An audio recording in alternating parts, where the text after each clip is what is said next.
حضرت سلیمان علیہ السلام اور ملکہ۔ ایک دن حضرت سلیمان علیہ السلام، جن کے پاس پرندوں کی بولی سمجھنے کی طاقت تھی، تمام پرندوں کا معائنہ کر رہے تھے۔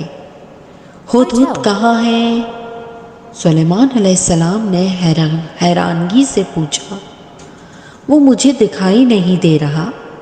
اگر اس نے مجھے اپنی غیر حاضری کی کوئی معقول وجہ نہ بتائی تو میں اس کو سخت سزا دوں گا، یہاں تک کہ اسے قتل بھی کر سکتا ہوں۔ تھوڑی ہی دیر بعد ہدہد پہنچ گیا۔ میں نے آج وہ دیکھا ہے جس کے بارے میں آپ کچھ نہیں جانتے، ہدہد نے سانس بھرتے ہوئے کہا۔ میں آپ کے لیے دور کے ایک ملک سبا سے سچی کہانی لایا ہوں، وہ اپنی بات جاری رکھتے ہوئے بولا۔ جہاں میں نے دیکھا کہ ایک عورت لوگوں پر حکومت کر رہی ہے، اس عورت میں ساری خوبیاں ہیں۔ ہدہد نے اپنی بات جاری رکھی۔ اور اس کا ایک شاندار تخت ہے، مگر وہ اور اس کے ماتحت اللہ تعالیٰ کی بجائے سورج کی عبادت کرتے ہیں۔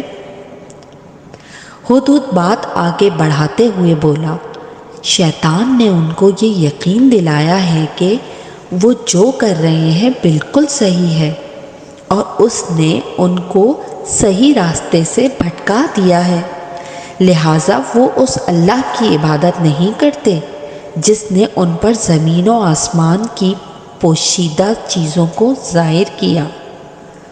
اس کے ساتھ ہی ہدہد اللہ تعالیٰ کی تعریف اور بڑائی بیان کرتے ہوئے بولا، اللہ کے سوا کوئی معبود برحق نہیں ہے، اور وہی عظیم تخت و تاج کا مالک ہے۔ بے شک حضرت سلیمان علیہ السلام نے ہدہد کو ایک خط دیا کہ یہ ملکہ تک پہنچاؤ اور اس سے اس کا جواب لے کر واپس آؤ۔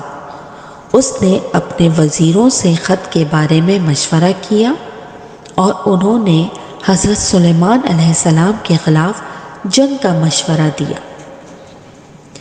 لیکن ملکہ نے نہایت دانش مندی سے جواب دیا، جب بادشاہ کسی شہر پر حملہ کرتے ہیں تو وہ اس شہر کو اور اس کے لوگوں کو تباہ برباد کر دیتے ہیں، یہی ان کا طریقہ رہا ہے۔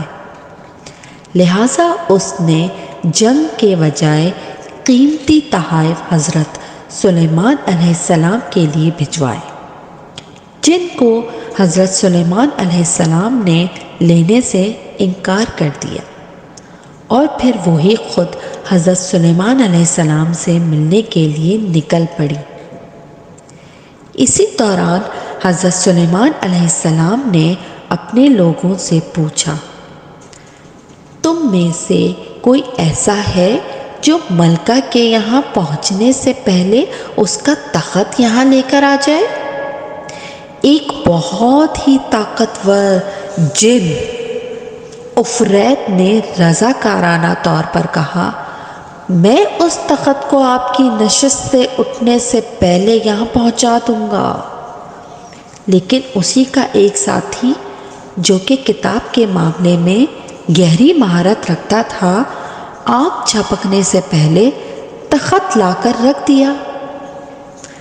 تخت اپنے سامنے دیکھ کر حضرت سلیمان علیہ السلام بہت خوش ہوئے، مگر انہوں نے کسی تفرخ کا اظہار نہیں کیا۔ وہ عاجزی کے ساتھ سجدہ ریز ہو گئے اور اللہ کا شکر ادا کیا اور دعا کی، یہ میرے پروردگار کی مجھ پر مہربانی ہے، اور اسی طرح وہ میری شکر گزاری کو آزماتا ہے۔ جب ملکہ یروشلم پہنچی تو اس کو اسی کے تخت پر، جو کہ معمولی سے رد و بدل کے بعد تھوڑا مختلف لگ رہا تھا، پر بیٹھنے کی دعوت دی۔ وہ جان گئی تھی کہ یہ اسی کا تخت ہے، اور اللہ کی طاقت پر حیران تھی۔ حضرت سلیمان علیہ السلام نے اس کی اپنے خوبصورت محل میں رہنمائی کی۔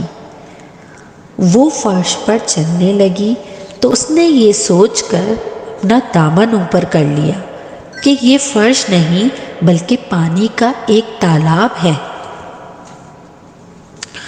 حضرت سلیمان علیہ السلام نے اسے روکا اور بتایا کہ یہ کوئی پانی کا تالاب نہیں بلکہ شیشے کا ایک ایسا فرش ہے جس کے نیچے پانی بہہ رہا ہے، اور یہ فرش اس چیز کا نظارہ دیتا ہے جو کہ یہ نہیں ہے۔ اسی طرح حقیقت صرف ایک ہی ہے اور وہ ہے اللہ، ہم سب کا خالق۔ لہٰذا ملکہ کو چاہیے کہ وہ سورج کی عبادت چھوڑ دے اور اس کی عبادت کرے جو ان سب کو تخلیق کرنے والا ہے۔ ملکہ سمجھ گئی تھی کہ حضرت سلیمان علیہ السلام کے اس پیغام کا کیا مطلب تھا۔